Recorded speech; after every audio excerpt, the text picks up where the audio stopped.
اس وقت یہ ہے کہ اصل نماز یہی ہے، یہ سورہ فاتحہ۔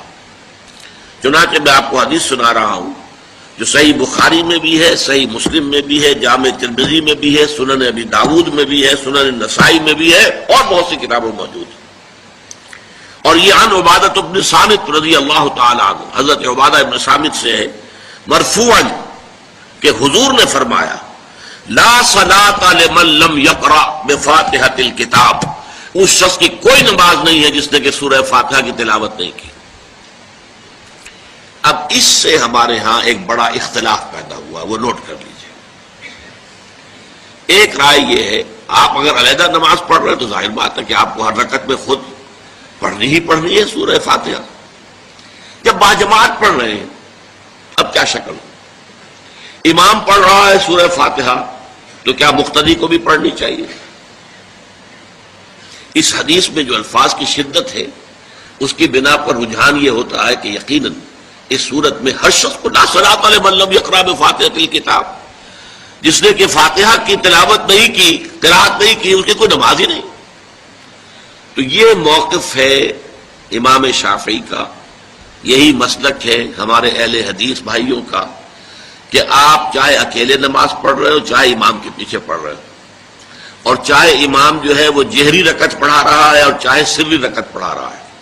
خاموشی والی رکعت سورہ آپ کو معلوم ہے کہ نماز جو ظہر اور عصر کی ہے وہ چاروں رکعتیں جو ہے وہ سری ہے، مغرب کے اندر آ کر دو جہری ہیں ایک سری ہے، عشاء میں آ کر دو جہری ہیں دو سری ہیں، سورہ اور نماز فجر کے اندر دونوں جو ہیں وہ جہری ہیں۔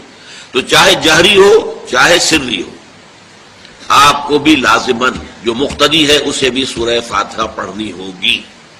اب اس کے لیے انہوں نے یہ طریقہ جو ہے تلقین کیا ہے کہ امام تیزی سے نہ پڑھے، رک رک کر پڑھے الحمدللہ رب العالمین، اس کے بعد اتنا وقفہ دے دے کہ جو مقتدی ہے وہ بھی کہہ لے اپنے دل میں یا پڑھ لے الحمدللہ رب العالمین الرحمن الرحیم۔ تو یہ رک رک کر پڑھنا، خاص طور پر اگر آپ کو موقع ہوا ہو کسی اہل حدیث امام کی امامت میں نماز ادا کرنے کا تو آپ دیکھیں گے کہ بڑا فرق ہے۔ ہمارے جو حنفی امام الحمدللہ رب العالمین الرحمن الرحیم مالک یوم الدین ایاک نعبد و ایاک نستعین، چار آیتیں جو ہیں وہ بھی ایک ساتھ میں پڑھ جائیں گے، لیکن یہ کہ عام طور پر جو اہل حدیث حضرات ہیں وہ رک رک کر ٹھہر ٹھہر کر پڑھتے ہیں، ترتیل کے انداز میں پڑھتے ہیں۔ یا پھر دوسری شکل انہوں نے ایک اور کی ہے، یہ آپ سعودی عرب میں جب کبھی نماز پڑھیں گے اور آپ پڑھی ہو آپ نے تو وہاں آپ دیکھیں گے کہ امام جو ہے وہ سورہ فاتحہ پڑھنے کے بعد کوئی ایک منٹ جو ہے خاموش رہتا ہے تاکہ آپ اب جو مقتدی ہیں وہ اس وقفے میں وہ اب سورہ فاتحہ پڑھ لیں، پھر وہ قرات کرے گا، کوئی اور آیات اس نے شامل کرنی ہے تو بعد میں شروع کرے گا، درمیان میں وقفہ ہوگا۔ لیکن ایک مسلک یہ ہے، اور یہ مسلک جو ہے یہ در حقیقت قرآن مجید کی ایک آیت کے اوپر مبنی ہے۔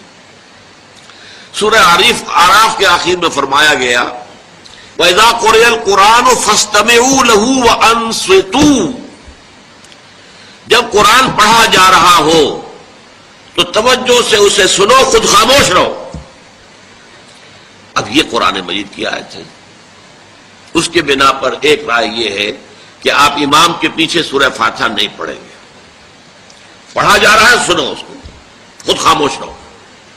اور اس کے لیے وہ دلیل دیتے ہیں کہ یہ شکل ایک وفد کی سی ہے، جیسے کسی بڑی شخصیت کے پاس اگر آپ کا کوئی وفد جاتا ہے، 8-10 افراد ہیں، ان میں اسپوکس مین ایک ہوتا ہے، وہ بات کرتا ہے، باقی سب لوگ موجود رہتے ہیں، سنتے ہیں۔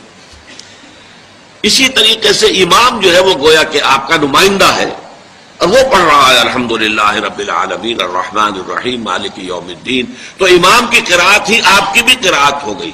گویا کہ اس آیت سے، اس حدیث سے اختلاف نہیں ہے، اس کی تعبیر سے اختلاف ہے کہ امام کا قرات کر لینا در حقیقت مقتدیوں کی طرف سے بھی قرات ہے۔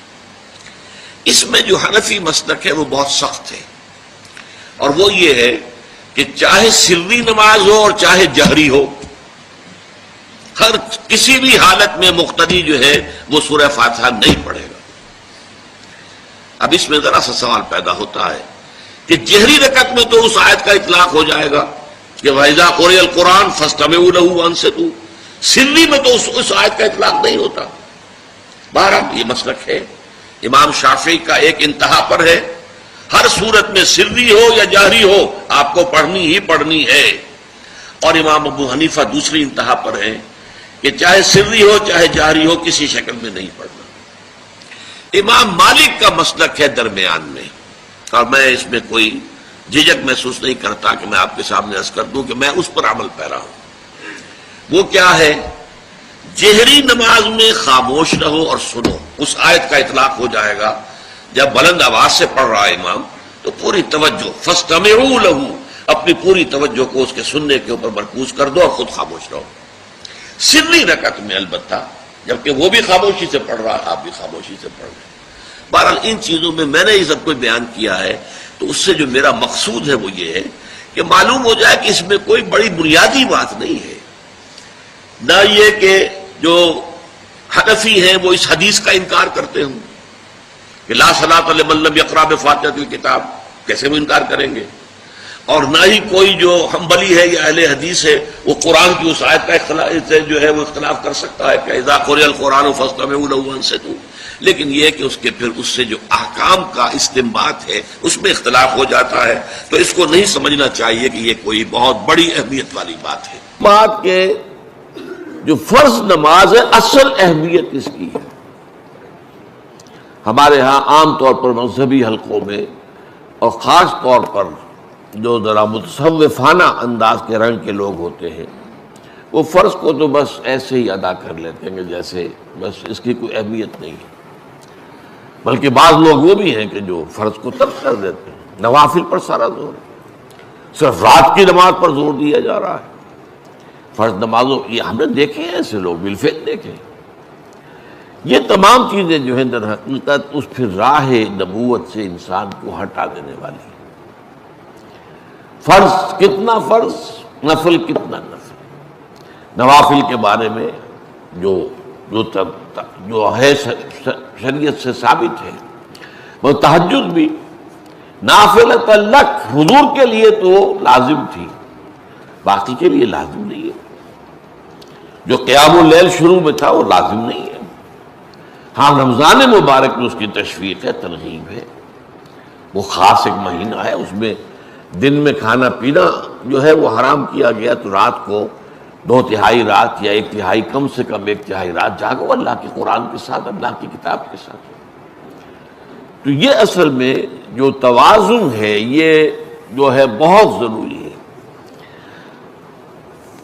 ارأیت اذا صلیت الصلوات المکتوبات، حضور آپ نے دیکھا، غور فرمائیے کہ اگر میں جو فرض نمازیں ہیں وہ ادا کروں، اب مثلا ایک حدیث مجھے اور یاد آئی، فرض نماز کی اہمیت کو بیان کرنے کے لیے حضور نے فرمایا جس شخص نے عشاء کی نماز بھی جماعت کے ساتھ ادا کی اور پھر فجر کی نماز بھی جماعت کے ساتھ ادا کی، اس کے لیے پوری رات کا قیام لکھ دیا جائے گا۔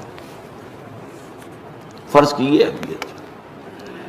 تو اذا صلیت المکتوبات صلوات المکتوبات وصمت رمضان، اور میں روزہ بھی رمضان کے روزے رکھ لوں، باقی روزہ رکھنا آپ کی مرضی پر ہے، رکھیں ٹھیک ہے، لیکن وہ جو لازم نہیں ہے۔ نجات کے لیے لازم جو بیس لائن ہے وہ جو عبادات فرض، اس کے بعد جتنا آدمی اضافہ کر سکے، حالات کو بھی دیکھے۔ بعض حالات ایسے ہوں گے کہ اس میں اصل اہمیت جہاد کی ہو جائے گی، قتال کی ہو جائے گی۔ اب ایسا حال بھی ہو سکتا ہے کہ اسلامی نظام قائم ہے، اسلامی حکومت قائم ہے،